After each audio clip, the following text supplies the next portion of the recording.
Okay,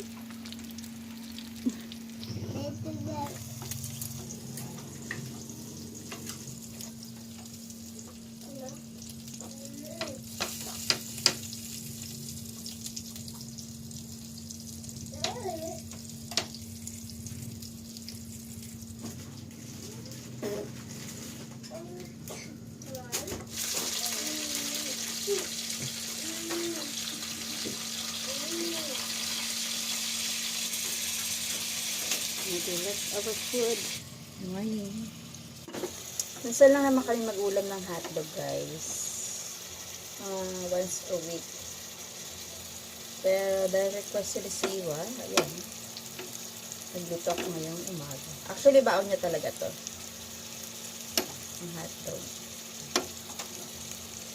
Today is Sabbath day. We're going to church.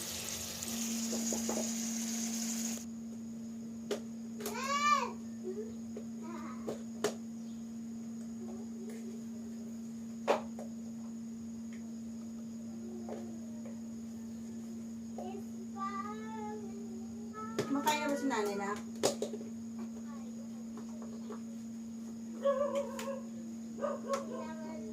Siyempre, isa sa preparation sa umaga is ang dede.